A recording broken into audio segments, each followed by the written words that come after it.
Hi friends, എല്ലാവർക്കും talent ഹണ്ടിലേക്ക് സ്വാഗതം. 6ാം ക്ലാസ്സിൻ്റെ അടിസ്ഥാന പാഠാവലിയിലെ രണ്ടാമത്തെ പാഠമായിട്ടുള്ള തായ്മൊഴി പീലികൾ. ഈ പാഠം അതിലെ ചോദ്യങ്ങളുമാണ് ഈ വീഡിയോയിൽ നമ്മൾ ഡിസ്കസ് ചെയ്യാൻ പോകുന്നത്. ഓക്കെ, അത് നമുക്ക് പാഠം നോക്കാം അല്ലേ. സ്നേഹത്തിൻ്റെ ഭാഷയാണ് മാതൃഭാഷ. അത് നമ്മുടെ ഹൃദയത്തെ തൊടുന്നതോടൊപ്പം വിജ്ഞാനത്തെ ഉൾക്കൊള്ളാനും സഹായിക്കുന്നു. ഇവിടെ നമുക്ക് വെള്ളത്തോൾ നാരായണ മേനോൻ്റെ എൻ്റെ ഭാഷയിൽ നിന്നെടുത്ത ഒരു 4 വരി ഇവിടെ കൊടുത്തിട്ടുണ്ട്. വായിച്ചു നോക്കാം. ഏതൊരു വേദവും ഏതൊരു ശാസ്ത്രവും ഏതൊരു കാവ്യവും ഏതൊരാൾക്കും ഹൃത്തിൽ പതിയണമെങ്കിൽ സ്വഭാഷ്യതൻ വക്ത്രത്തിൽ നിന്നു താൻ കേൾക്ക വേണം. ഇതാണ് ഈ 4 വരികൾ. ഇനി നമുക്കിതിൻ്റെ ആശയം ഒന്ന് പരിചയപ്പെട്ടാലോ. എന്താണ് ഇതുകൊണ്ട് പറയുന്നത്? ഇതിൽ പറയുന്നത് എന്താണെന്ന് വെച്ചിട്ടുണ്ടെങ്കിൽ, വേദമായാലും ശാസ്ത്രമായാലും കാവ്യമായാലും അത് മനസ്സിൽ പതിയണമെങ്കിൽ നമ്മൾ അത് നമ്മുടെ മാതൃഭാഷയിലൂടെ, അഥവാ നമ്മുടെ ഏതാണോ ഭാഷ അതിലൂടെ നമ്മൾ അത് പഠിക്കണം അല്ലേ. അല്ലെങ്കിൽ അത് നമ്മൾ കേവലം ഒരു അറിവ് ശേഖരിച്ചു വെക്കുന്നത് പോലെ ആവുള്ളൂ. അപ്പോൾ നമ്മളെ മാതൃഭാഷയിലൂടെ വേണം നമ്മൾ അറിവുകളെക്കുറിച്ചും ഓരോ ശാസ്ത്രമായാലും അതൊക്കെ നമ്മൾ പഠിക്കുന്നതും മനസ്സിലാക്കുന്നതും കേട്ടോ. അറിവ് ശേഖരിക്കുന്നത് മാത്രമല്ല, അത് മനസ്സിലാക്കുകയും.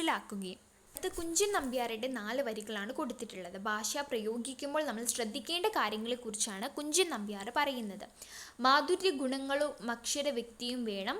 സാധുത്വം പദങ്ങൾക്കും സതതം സംഭവിക്കണം. ബോധിപ്പിപ്പതിനുള്ള കുശലത്വം മതം വേണം. ബോധമുള്ളവർക്കുള്ളിൽ ബഹുമാനം വരുത്തേണം. ഇതാണ് കുഞ്ചൻ നമ്പ്യാരുടെ 4 വരികൾ. ഇതിൽ നിന്ന് എന്താണ് അർത്ഥമാക്കുന്നത്? അതായത് അക്ഷര വ്യക്തതയോടൊപ്പം നമുക്ക് ചൊല്ലാനും ചിന്തിക്കാനും പുതിയ കണ്ടെത്തലിൽ പുതിയ കാര്യങ്ങളിലേക്ക് എത്താനും സഹായിക്കുന്ന മാധുര്യം ഭാഷയ്ക്കുണ്ടാവണം. അതേപോലെ തന്നെ നമ്മൾ അറിവും വിവേകവും ഉള്ളവർക്കിടയിൽ നമ്മുടെ കാവ്യ ഭാഷയെക്കുറിച്ചും നമ്മുടെ മാതൃഭാഷയെക്കുറിച്ചും ഒരു ബഹുമാനം ഉണ്ടാകണം എന്നതിനെക്കുറിച്ചും ഇവിടെ കവി വ്യക്തമാക്കുന്നുണ്ട്. ഇനി നമുക്ക് അടുത്ത 4 വരികൾ നോക്കിയാലോ. കുട്ടിക്കാലത്ത് ഭാഷ എഴുതി പഠിപ്പിക്കാൻ പോയ അനുഭവം ഓർത്തെടുത്തതാണ് അടുത്ത കവിതാ ഭാഗം. അത് എഴുതിയത് പാലാ നാരായണൻ നായരാണ്. അദ്ദേഹത്തിൻ്റെ അക്ഷരങ്ങൾ എന്ന് പറയുന്നതിൽ നിന്ന് എടുത്ത വരികളാണ്. ഇന്നും ഓർമ്മയിൽ തങ്ങി നിൽക്കുന്നു ബാല്യത്തിൻ്റെ കിന്നരി തലപ്പാവ് ചൂടിയ കിനാവുകൾ.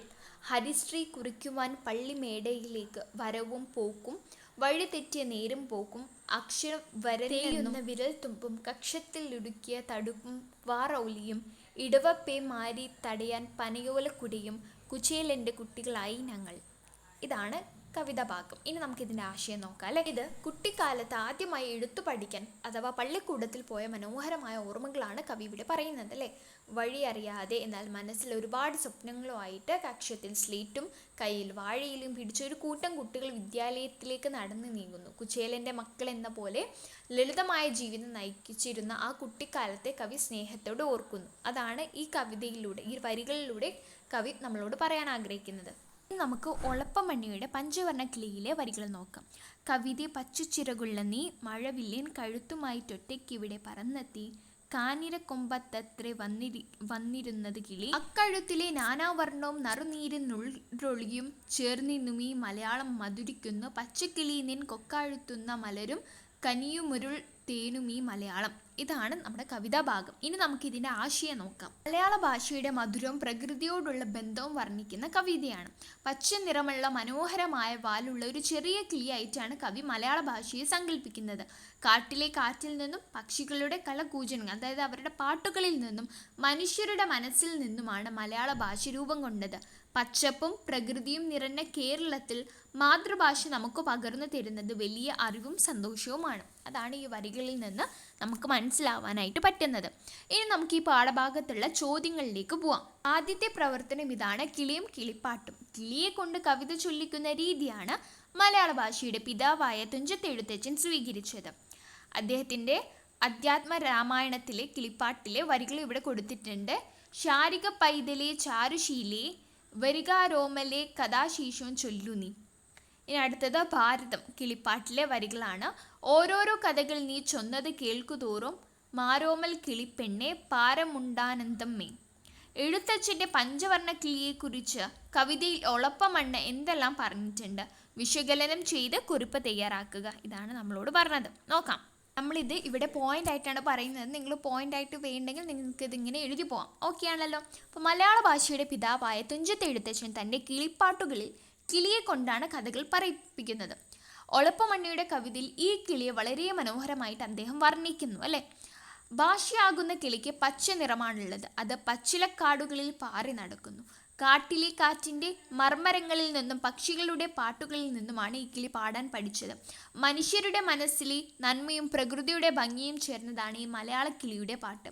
ചുരുക്കത്തിൽ പ്രകൃതിയോട് ചേർന്ന് നിൽക്കുന്ന, കേൾക്കാൻ ഏറെ മധുരമുള്ള ഒന്നാണ് നമ്മുടെ മാതൃഭാഷയെന്ന് കവി സമ്മർദ്ദിക്കുന്നു. ഓക്കെ, ഇങ്ങനെ നിങ്ങൾക്ക് എഴുതാം. ഇതിലെ അടുത്ത ചോദ്യം ഇതാണ്. എൻ്റെ മലയാളം കവിതാ ഭാഗങ്ങൾ വായിച്ചല്ലോ അല്ലെ. 4 കവിതാ ഭാഗങ്ങൾ നമ്മൾ വായിച്ചു. അവയിൽ സൂചിപ്പിച്ചിട്ടുള്ള മാതൃഭാഷയുടെ സവിശേഷതകൾ, മഹത്വം, പ്രാധാന്യം തുടങ്ങിയവ കണ്ടെത്തി ചർച്ച ചെയ്യുക. എൻ്റെ മലയാളം എന്ന വിഷയത്തിൽ ഒരു ഉപന്യാസം തയ്യാറാക്കുക.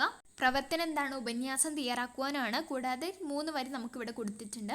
മഴയും മലരും മരവും കിളിയുമെല്ലാം മലയാളത്തിൻ്റെ അഴകും കരുത്തുമാണ്. ഇവയെല്ലാം അടങ്ങുന്ന ഒരു ലോകമാണ് മാതൃഭാഷയുടേത്. ഇവയിൽ ചിലതില്ലാതാകുമ്പോഴും ഇതാണ് ഒരു ചോദ്യമാണ് ഇവിടെ കൊടുത്തിട്ടുള്ളത്.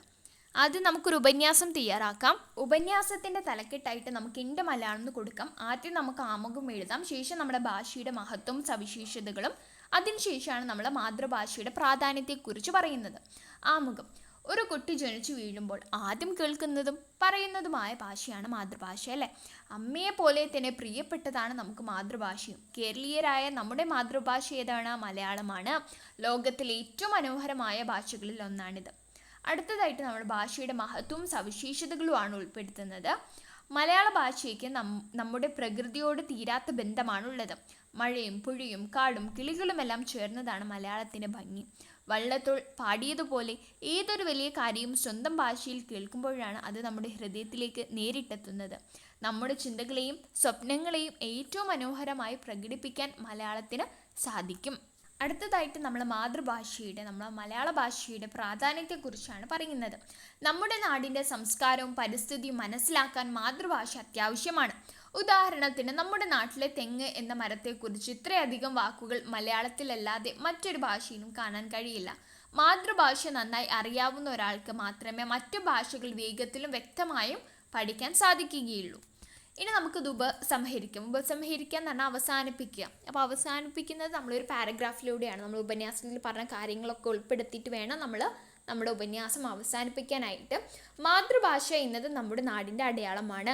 മറ്റു ഭാഷകൾ പഠിക്കുന്നതോടൊപ്പം സ്വന്തം മാതൃഭാഷയെ സ്നേഹിക്കാനും ബഹുമാനിക്കാനും നമ്മൾ ശീലിക്കണം. മാതൃഭാഷയെ മറക്കുന്നത് നമ്മുടെ വേരുകൾ അറുത്തുമാറ്റുന്നതിന് തുല്യമാണ്. അതിനാൽ നമ്മുടെ അഭിമാനത്തോടെ പറയാം, മലയാളമാണ് എൻ്റെ ഭാഷ, അത് എൻ്റെ ജീവനാണ്. അപ്പോൾ ഇത്രയുമാണ് നമുക്ക് നമ്മുടെ പാഠഭാഗത്ത് ചോദ്യങ്ങളായിട്ട് തന്നിട്ടുള്ളത്.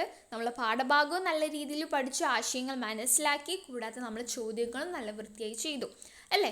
അപ്പോൾ 6ാം ക്ലാസ്സിൻ്റെ വീഡിയോകൾ നമ്മൾ ഈ ചാനലിലൂടെ അപ്ലോഡ് ചെയ്യുന്നുണ്ട്. കാണാത്ത കൂട്ടുകാർ പോയിട്ട് മറ്റ് വീഡിയോകളൊക്കെ കാണാം. എല്ലാ സബ്ജക്ട്സിൻ്റെ വീഡിയോകൾ നമ്മൾ അപ്ലോഡ് ചെയ്യാറുണ്ട്. കൂടുതൽ വീഡിയോകൾക്കായി ചാനൽ സബ്സ്ക്രൈബ് ചെയ്യുക. നിങ്ങളുടെ കൂട്ടുകാർക്കൊക്കെ ഷെയർ ചെയ്ത് കൊടുക്കുക.